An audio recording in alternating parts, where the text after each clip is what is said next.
Matt Lenihan, Boxing Social in association with Empire Fight Store and our Kings. Always a pleasure to be joined by Josh Warrington. Yep. Josh, you've been giving me a little bit of shit off camera, but we're here. Just flirting with you, Matt, that's all. Just flirting. That's a bit of banter. Yeah. Let's talk about Maxi Hughes first of all. Yes. And a performance, a good performance against a very tricky opponent. When someone's boxing on the back foot, can make it awkward, can almost throw all your game plans out the window that you have planned. I think he expected him to box and move, but he was slippery in there tonight, wasn't he? It was very slippery. And having spoken to Archie's team, I think that's what they were wanting Archie to do for full 12. Just try goad Maxi in, try cast out some bait and drag Maxi in. Because I think they realise how good Maxi is. If a fight goes to him, Maxi will get in there, counter punch, let some shots go, use his fast feet.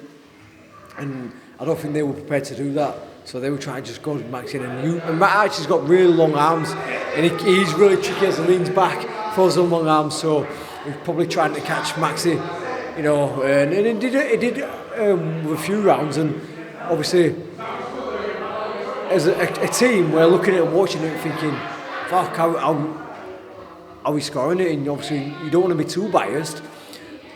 You want to go the opposite way, because the rounds you do take, you've definitely taken them, and the rounds were like, not too sure. Sometimes you just give it to the corner because you might think. It's an unconscious bias. Yeah, exactly. You want to know that you are in front of them. Like if you do get to 7, 8, 9, and you might be trailing behind, you don't want to leave it to the judges. So, but I think my old man was a little bit in two minds of getting Maxi to really fucking force it, but then it's in the thing of that's what Archie's team wants them to do. So then they might have changed things up at last. But yeah, listen. By the end of it, I thought that Maxi had done enough. I thought like maybe 2 or 3 rounds. I think when you look through the whole fight, Maxi's one trying to force it. He's his champion. It's in his backyard. And listen, I know sometimes them things don't come into play, but out of all the fight, the 2 selling moments, and the 2 selling moments were Maxi hurt Archie, and that was it. He'll go on to bigger and better things now, obviously. I think we should probably say a special shout out to Reese Mould, who had a terrible cut above his eye in a fight which was, I thought both men acquitted themselves really well. Reese, the usual, it was almost like Matador and Bull at one point, I think, and so let's just trying to use his footwork. Reese closed him down. Look, he hasn't come out on top tonight, but I mean, what heart? There's no quit, no stop, no nothing, and that's a performance where I think a lot of fighters, you'll be able to tell me better than this, but from the outside looking in, you have these crossroads fights and you go, where does this leave you? I think he's shown enough in there tonight to say, look, there's still something in there for him tonight, and he has just come up short. Yeah, he's not going to become an opponent. He's still capable of doing stuff, and maybe it might not be setting his sights on like European titles and world titles, but in domestic titles, he can still achieve a British title. He can still achieve a Commonwealth. And he's still got the ability. And one thing that I'm proud of about Reese is this camp. He's really applied himself for everything. Yeah. Like sometimes it might be a camp and he'll train like an absolute demon, but his diet might be not great, or his diet's been right, but then he's had a few things and he's not really done so much on this side. But everything he's done this camp has been meticulous. So just with me, like you say, he started the fight well, and then Lewis Lopez was a tricky customer. He's long, and it made it awkward for Reese. And like you say, a big cut, a very big cut, and a deep cut. Blood pissing into Reese's eye, couldn't hardly see a thing, but bit on the gum shield and got through it. 100% proper fighter. Look, let's come on to you. Obviously, I came to the gym a week or 2 ago. I'll do a show support.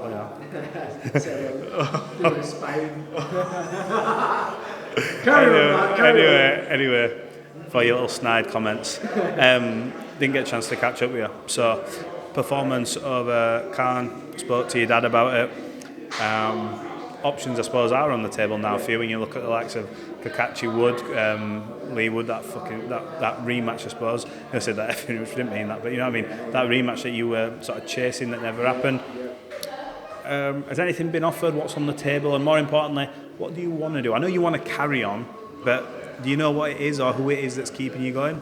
I mean, I just feel that there's still some left in there, you know, for a few more big nights. And like, I sit back and look at it and think, if I'd have won the fight against Wood and then the fight against Kakachi, would have been satisfied. I know my head works, probably not. I don't want any more. I don't want to take me to America, let me get unified, let me become undisputed or whatever. I'd have been chasing that, but obviously them fights didn't happen.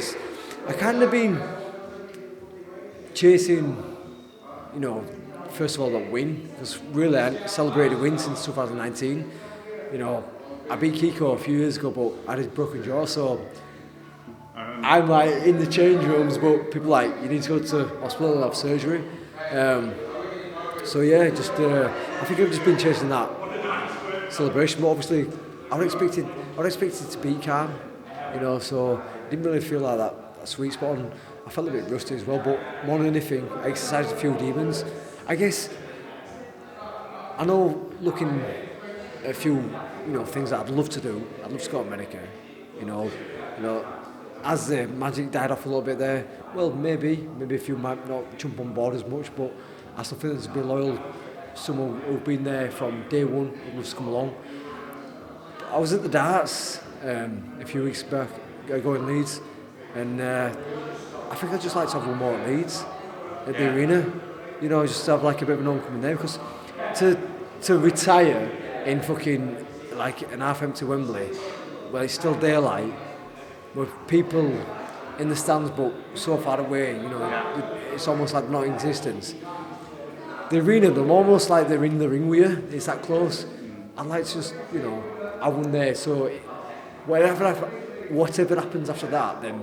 You've had a goodbye there. Yeah, exactly. Yeah. You know, and it'd be fight 13, but it'd be win number 12, because obviously the last time I went there with Lopez. I was going to say, first off, I just wanted to touch on it, how relieved, I don't say relieved because you won the fight handedly, but you know, when you hear your name announced as the winner and it's been so long, I mean, I remember, I couldn't get this for you after the Kiko fight, because your dad was gone hospital, but you know, to have that where you go, we're back kind of thing. I know people can talk about the opponent till they're blue in the face and comparisons were made between that fight and the fight you had, but it was more about, for you, look, it's nice, you know, I've took hard fight after hard fight, I owe myself this. Exercising demons, I'll be honest with you, man, like when they offered us a fight about 5 weeks ago, we said yeah, and then when there was, you know, at that time I said yeah, we're going to get it. They were talking about opponents and he came up, and first of all, yeah, no problem, of course can beat him, and then as it gets close he started questioning himself, fucking hell, what if you read was like it was against Kakachi, where you started questioning yourself towards the latter stages, where you couldn't let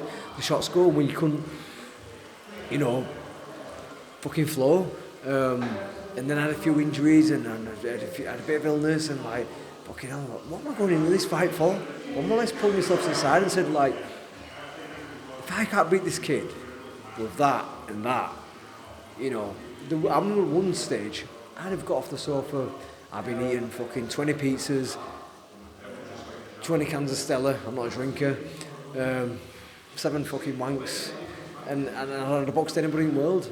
You know, and I'd been confident. I'd have certainly been confident beating this guy with one hand. Yeah. It's like, you know, I've lost that now, so it'd be nice to just get it back. And a little bit of me were a little bit disappointed for a day or so. And I felt more or less numb. And I'm like, why am I feeling like this? You know, 5 weeks ago you'd have taken this.